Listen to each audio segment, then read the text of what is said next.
شان امم سید محترم سید محترم. ایک ہے مہد اور ایک ہے لحد. اور یہاں موجود، بلکہ یوں کہیے کہ اس دنیا میں سانس لینے والی جتنی بھی زندگیاں ہیں اس پورے عالم میں،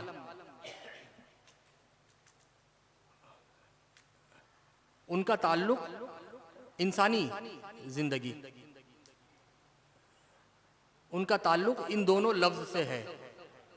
ان کا ناطہ، ان کا رشتہ، ان کا کنیکشن. مہد بولتے ہیں ماں کی گود کو، اور ہم میں سے ہر ایک جو بھی اپنی زندگی کے اس مرحلے تک پہنچا ہے وہ ماں کی گود سے ہو کر ہی اس کی شروعات ہوئی ہے نا عزیزان اسلام؟ کوئی ایسا نہیں ہوگا کہ وہ 50 سال کا ہو گیا یا 18 سال کا ہو گیا یا 80 سال کا ہو گیا اور وہ ماں کی گود سے نہ گزرا ہو.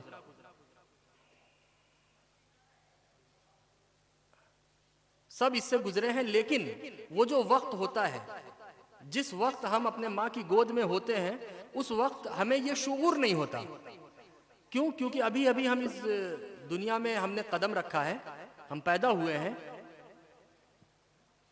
وہ بڑی خوبصورت ہوتی ہے، اور اس لمحے میں کسی طرح کی کوئی فکر، کوئی ٹینشن، کوئی غم، کوئی معاملہ، ہر چیز سے ہم اور آپ بے نیاز ہوتے ہیں، ہے نا؟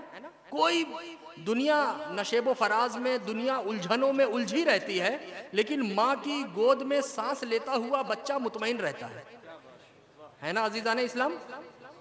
اس کی ماں کو طرح طرح کی فکر اس کے ذہن میں غوطہ لگاتی رہتی ہے، اچھل کود کرتی رہتی ہے، آتی اور جاتی رہتی ہے ماں کے گود میں، ماں کے دماغ میں.